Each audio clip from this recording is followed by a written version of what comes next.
दोस्तों स्वागत करते हैं हम नासिर सर के साथ इस चैनल पर। दोस्तों आज मैं आप लोगों के लिए अपनी माँ यानी अपनी माँ के बारे में आपको हम निबंध लिखना सिखाने जा रहे हैं। दोस्तों बहुत सारे ऐसे भी स्टूडेंट होंगे जो अपनी माँ से बहुत प्यार करते होंगे, बहुत मोहब्बत करते होंगे, अपनी माँ का कहना मानते होंगे। तो दोस्तों यदि आप अपनी माँ को बहुत प्यार करते हैं, अपनी माँ का कहना मानते हैं, तो दोस्तों इस वीडियो को शुरू से लेकर लास्ट तक देखिए और इस वीडियो को लाइक कीजिए, क्योंकि अगर आप लाइक करेंगे तो क्या होगा, हमें पता चल जाएगा कि आप अपनी माँ से बहुत प्यार करते हैं। तो दोस्तों इसका जो पिछला वीडियो जो था वो हम बनाए थे, उसको बहुत लोगों ने बहुत प्यार दिया है, बहुत स्टूडेंट ने प्यार दिया है, क्योंकि उस वीडियो में हम पिताजी पर पत्र लिखना सिखाए थे और बहुत सारे विद्यार्थियों ने उसको देखा है, अपने एग्जाम में भी जाके लिखा है, उनका अच्छा नंबर आया है। तो दोस्तों यदि आप उस वीडियो को नहीं देखे हैं तो आप उस वीडियो को भी देख लीजिए, ठीक है। तो चलते हैं अपनी माँ पर निबंध सिखाते हैं आपको। दोस्तों अब माँ पर जो निबंध लिखना है उसको शुरू कहाँ से करना है। बहुत सारे ऐसे विद्यार्थी हैं उनको शुरू करने का ही प्रॉब्लम होता है, वो सोचते हैं कि कौन सा पहला जो लाइन होता है उसमें हम क्या लिखें, है ना। तो आपको अपने माँ के बारे में लिखना है, तो पहले लिखेंगे मेरी माँ का नाम श्रीमती अंजू सिन्हा है।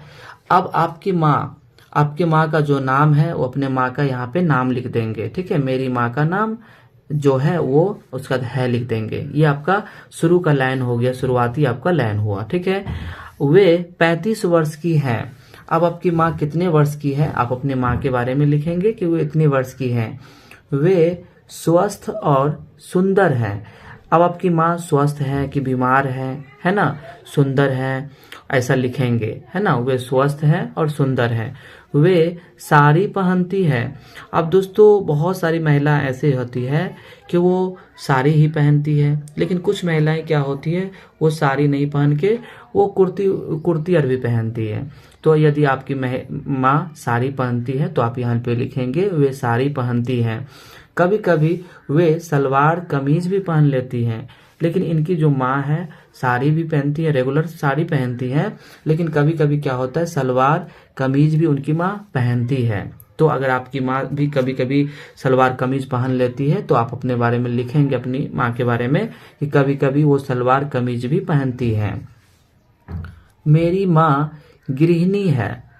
अब आपकी जो माँ है वो गृहिणी। दोस्तों पिछला वीडियो में हम बताए थे गृहिणी का मतलब होता है घर पर रह के काम धंधे करना। यदि आपकी माँ घर पर रह के काम धंधे करती है तो आप लिखेंगे कि मेरी माँ गृहिणी है।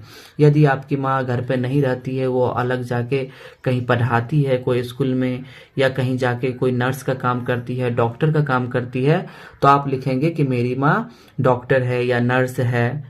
नहीं तो अगर आपकी माँ अगर घर पर रहती है तो आप लिखेंगे कि मेरी माँ गृहिणी है। वे घर पर रहती है। वे हमारे परिवार की देखरेख करती है। अब जो माँ जो होती है, बच्चे की माँ, वो घर पर रह के परिवार को साफ सुथरा, घर को साफ सुथरा, कपड़े लत्ते धोती है, खाना वाना बनाती है और वो घर को, पूरा परिवार का देखरेख करती है। वे सुबह में जल्दी जगती है। अब जो माँ जो होती है वो क्या होता है, हर एक व्यक्ति की माँ सुबह में बहुत पहले जगती है, बहुत जल्दी जगती है। बच्चे लोग स्कूल जाते हैं तो उसके लिए उसकी माँ उसको खाना बनाती है, बच्चे को तैयार करती है। तो आपकी माँ भी देखते होंगे आपके घर में आपकी माँ सबसे पहले, पिताजी से भी पहले आपकी माँ जग जाती होगी और वो उसी समय सुबह से ही आपकी माँ काम में लग जाती होगी। तो दोस्तों माँ कितना काम धंधे करती है। दोस्तों यदि अभी तक आप हमारे चैनल को लाइक नहीं किए हैं तो दोस्तों लाइक करिए, माँ के लिए एक बार आप मेरे चैनल को लाइक कीजिए दोस्तों। तो वे सुबह में जल्दी जगती है। वे हमारे लिए भोजन पकाती है। अब दोस्तों उतना सुबह में, ठंडी हो या गर्मी हो, माँ सुबह में सवेरे जग जाती है और बच्चे लोग के लिए वो भोजन पकाती है। वह मुझे स्कूल के लिए तैयार करती है। माँ जब भोजन पकाया हो जाता है तो जल्दी जल्दी जल्दी जल्दी उस बच्चे को स्कूल के तैयार भी करती है। वह मुझे मेरी पढ़ाई में भी सहायता करती है। अब बहुत सारे ऐसी भी माँ होती है दोस्तों, वो पढ़ी लिखी होती है तो वो बच्चे को पढ़ाती है। शाम के टाइम में वो बच्चे को बैठाती है पढ़ने के लिए, और जो होमवर्क और स्कूल में मिलता है उसको होमवर्क भी बच्चे को वो कराती है। तो अगर आपकी माँ भी पढ़ी लिखी है, वो होमवर्क कराती है, तो आप भी लिखेंगे कि मेरी माँ मुझे पढ़ाने में मुझे पढ़ाती है ना, मेरे होमवर्क करने में सहायता करती है। मेरी माँ दयालु और नेक है। दोस्तों आपकी माँ भी दयालु होगी। दयालु का मतलब होता है दया, उसके अंदर दया हो, यानी सब कुछ पे दया आ जाता हो, है ना। नेक हो, नेक मतलब बहुत अच्छी हो। वे परिवार के हर सदस्य की सहायता करती है। आपकी माँ भी देखे होंगे घर में सब लोगों को सहायता करती है। अगर कोई बीमार पड़ जाता होगा तो आपकी माँ उसको बहुत ख्याल रखती होगी, उसकी सहायता करती होगी। तो आप लिखेंगे कि वे परिवार के हर सदस्य की सहायता करती है। उनकी कुछ सहेलियां भी हैं। अब दोस्तों आपकी जो माँ होंगी उसकी भी सहेलियां होंगी, है ना, उनकी भी फ्रेंड होगी। तो आप लिखेंगे कि उनकी कुछ सहेलियां भी हैं। दोस्तों फ्रेंड इंग्लिश में बोलते हैं फ्रेंड और हिंदी में बोलते हैं सहेलियां। तो लिखेंगे यहाँ पे, हिंदी में हम लोग निबंध लिख रहे हैं तो यहाँ पे लिखेंगे उसकी कुछ सहेलियां भी है, वे उनके साथ समय बिताना पसंद करती है। अब आपकी जो माँ है अपनी सहेली के साथ समय बिताती है। वे टेलीविजन के धारावाहिक उपन्यासों को भी देखना पसंद करती है।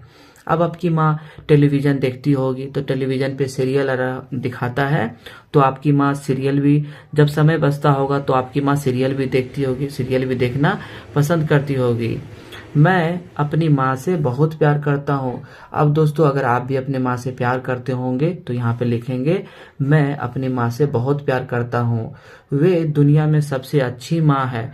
और दोस्तों लिखेंगे कि मैं अपनी माँ से बहुत प्यार करता हूँ और वे दुनिया में बहुत सबसे अच्छी माँ है।